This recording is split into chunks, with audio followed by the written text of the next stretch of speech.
tak lepas, membanting tulang cari nafkah, namun tak bertambah.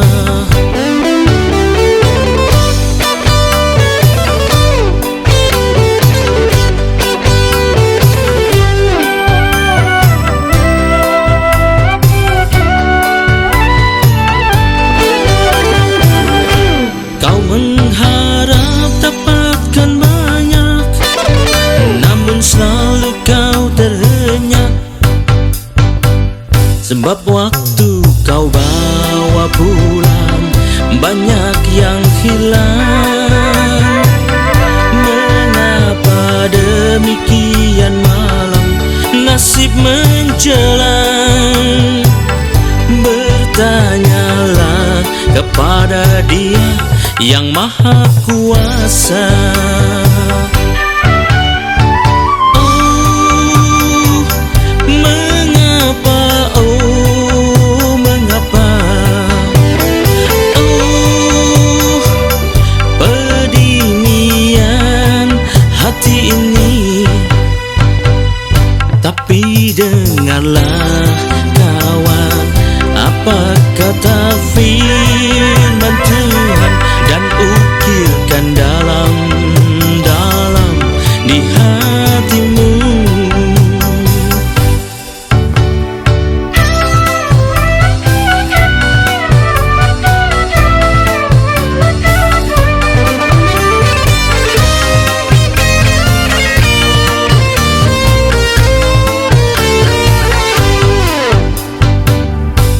Akulah yang menghembuskannya, demikianlah kata Tuhan.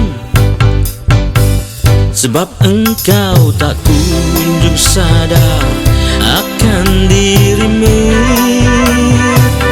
Rumah Tuhan kau biarkan tetap jadi reruntuhan, sedang kau selalu sibuk mengurus rumahmu sendiri.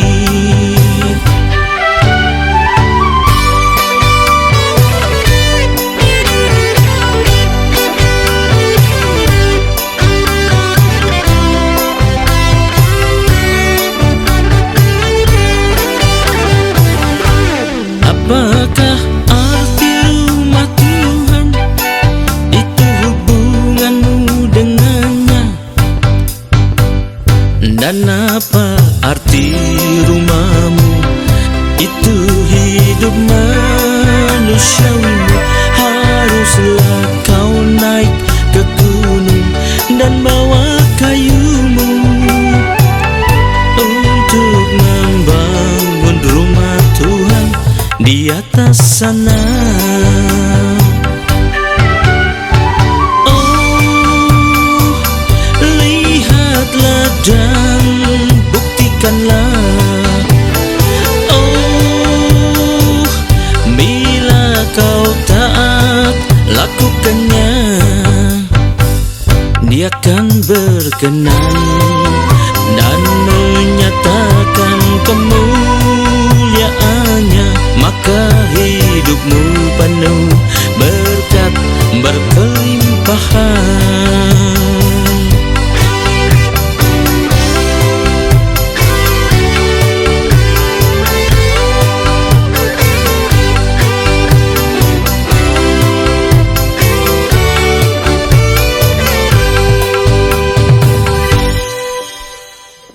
Shalom, selamat berjumpa kembali saudara kasih Tuhan. Mari kita persiapkan diri kita untuk masuk dan terima firman Tuhan. Sebelumnya marilah kita berdoa. Terima kasih Tuhan, kami umat-Mu siap menyambut firman-Mu.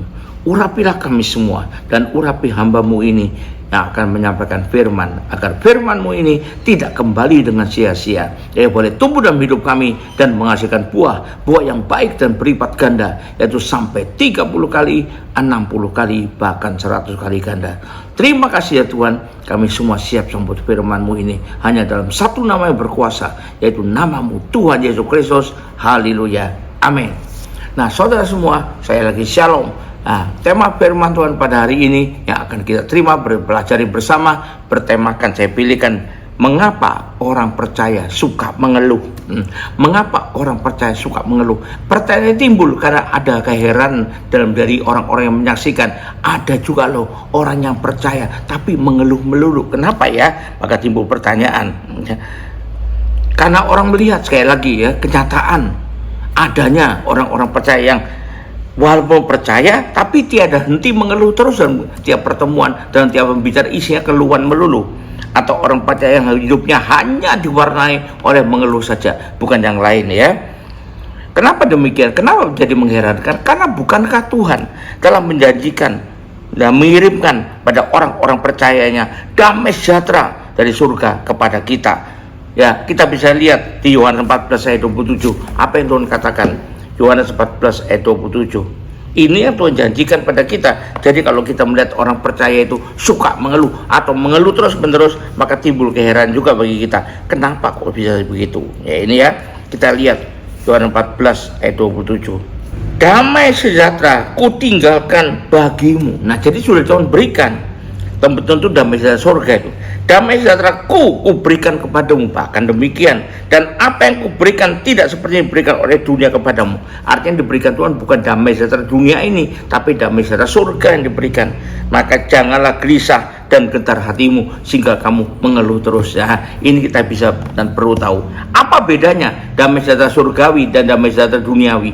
Damai sejahtera duniawi umumnya ada kalau semua keadaan dinilai baik, menyenangkan, tidak membahayakan, tidak berisiko, ya ini ya yang diinginkan, maka damai sejahtera tinggal, tercapailah cita-cita. Tapi damai sejahtera dari Tuhan bukan itu ukurannya ya.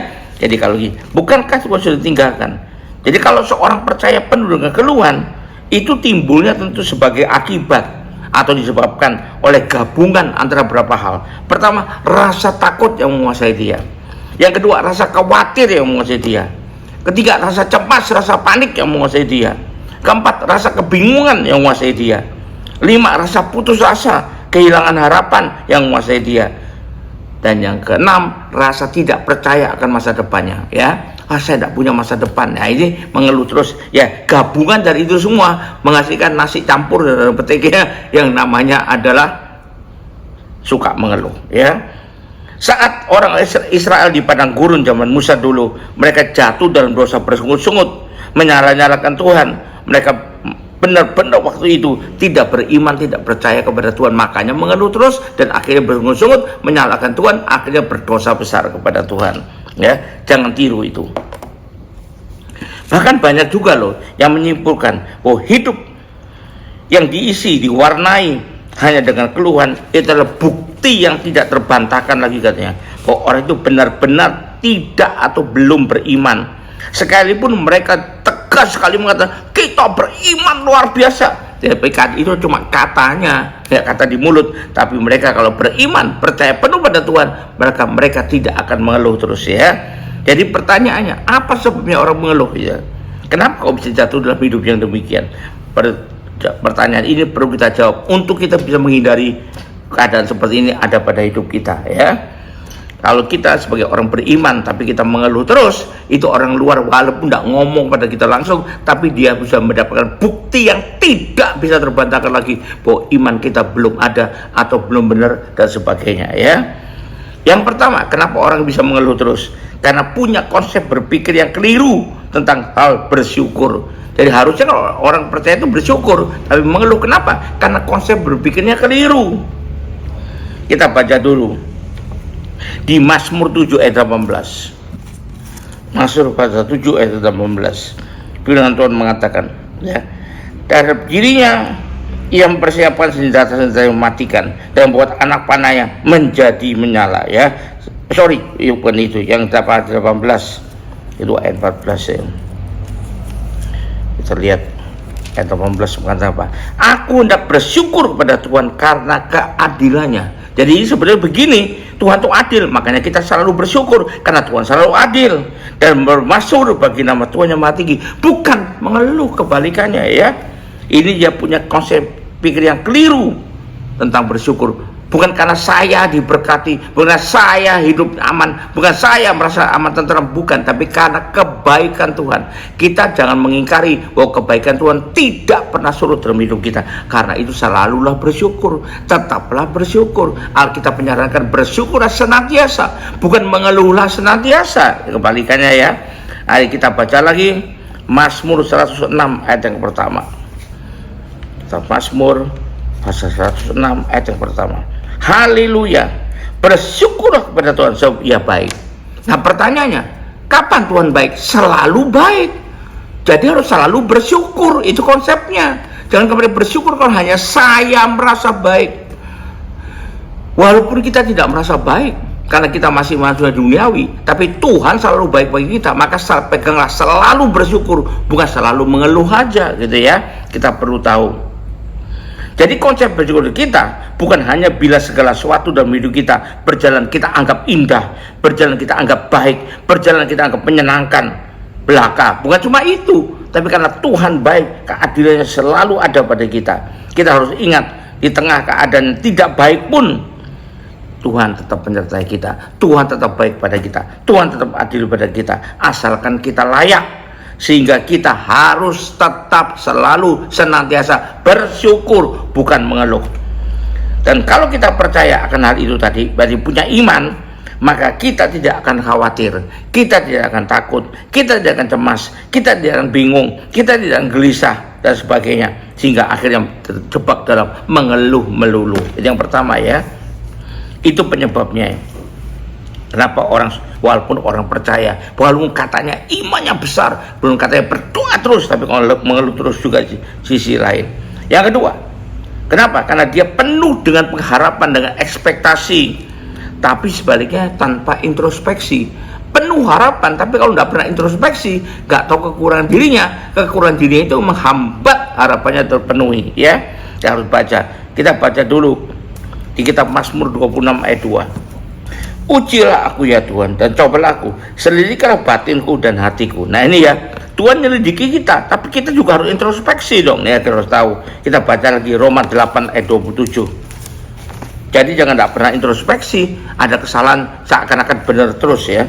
Makanya kalau kita ada kesalahan, doa kita, harapan kita mungkin tidak bisa kita terima. Nah ini jadi penghalang antara kita dengan Tuhan. Karena itu introspeksilah agar segera perbaiki apa yang kurang di mata Tuhan, supaya kita bisa mendapatkan apa yang kita harapkan, apa yang kita inginkan. Jadi tidak lagi hidup kita diisi dengan keluhan-keluhan melulu. Jadi orang yang suka mengeluh.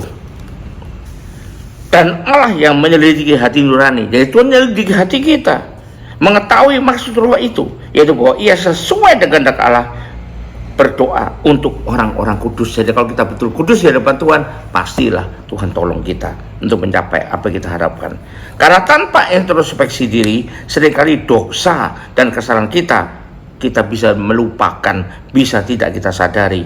Lalu sepanjang itu belum dibereskan dengan Tuhan, maka seberapa besar pun pengharapan kita kepadanya, seberapa banyak pun doa kita kepada Dia, tidak akan membawa hasil. Firman Tuhan selalu mengatakan demikian.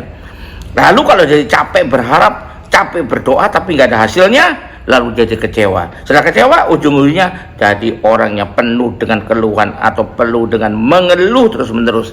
Itu akibatnya. Jadi itulah penyebab kenapa orang, sekalipun orang percaya yang sudah rajin berdoa, tapi kok suka mengeluh terus ya. Yang ketiga, karena dia tidak tahu akan rencana, rancangan Tuhan dan jalan Tuhan yang berbeda dengan punyanya dia.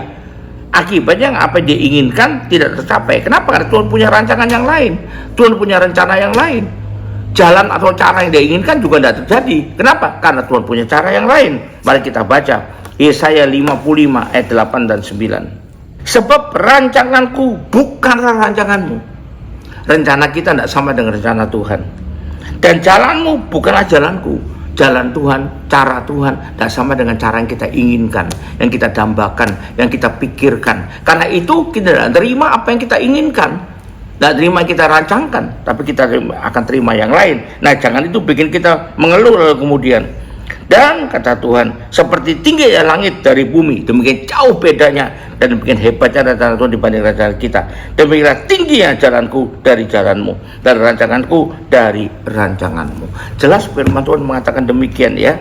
Kalau kita tidak tahu, maka kita anggap, waduh, keinginanku tidak tercapai, waduh, rencanaku tidak terlaksana, waduh, jalanku terhambat dan sebagainya. Lalu kecewa, lalu mengeluh terus dan akhirnya undur daripada Tuhan. Hati-hati, ingatlah, Tuhan pasti berikan rancangan yang mendatangkan manfaat, mendatangkan kebaikan bagi kita. Jadi rancangan Tuhan itu selalu mendatangkan kebaikan buat kita, tapi seringkali kitanya yang tidak menyadari.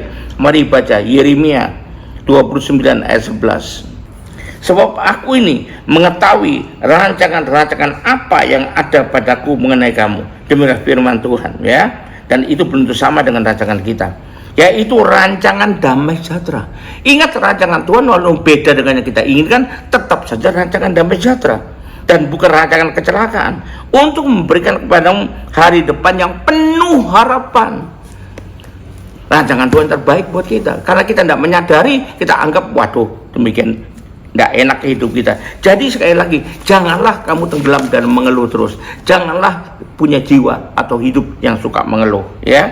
Ini yang ketiga, karena tidak menyadari rancangan Tuhan yang lain, cara Tuhan yang lain yang ada pada Tuhan untuk diri kita.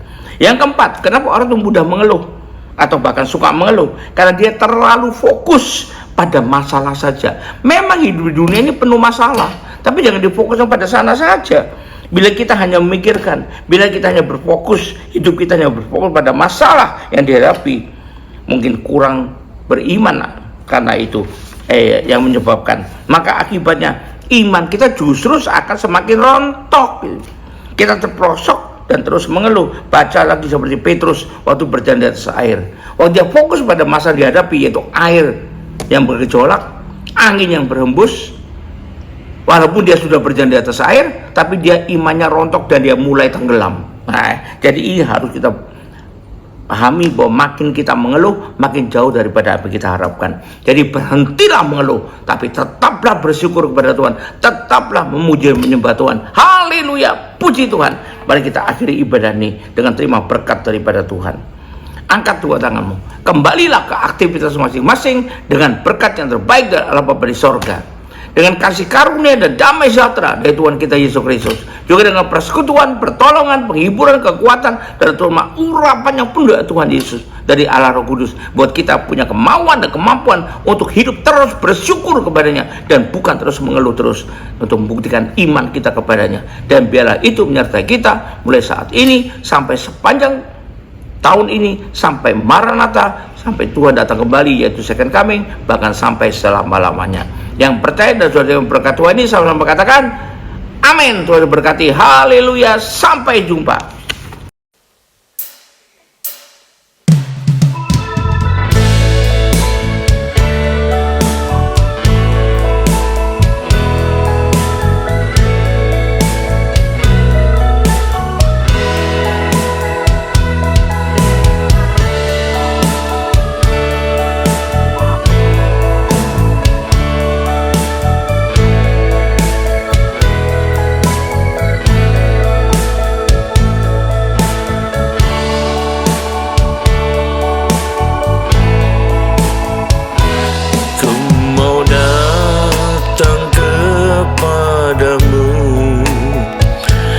Untuk menyembahmu ya Tuhan, menaikkan syukurku atas kemurahan Tuhan. Ku mau bersujud di kakimu, tersungkur di hadapan tatamu. Tiada yang dapat bertahan di hadapan tata kudus-Mu Tuhan. Betapa kemilau cahayanya, seluruh surga pun sujud menyembah Dia. Alam Mesta pun turut serta memuja kebesarannya. Segenap hatiku kuserahkan padamu, dan juga seluruh hidupku. Itu yang jadi kerinduanku sekarang dan selamanya.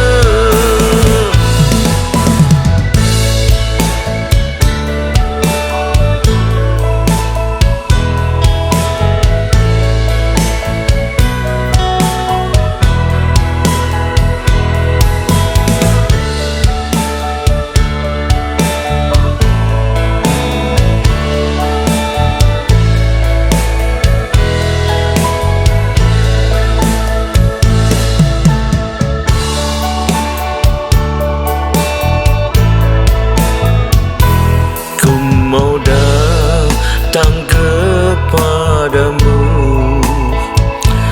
untuk menyembahmu ya Tuhan, menaikkan syukurku atas kemurahan Tuhan. Ku mau bersujud kakimu, tersungkur di hadapan tahtamu. Tiada yang dapat bertahan di hadapan tata kudus-Mu Tuhan. Betapa gemilau cahayanya, seluruh surga pun sujud menyembah Dia. Alam semesta pun turut serta memuja kebesarannya. Segenap hatiku ku serahkan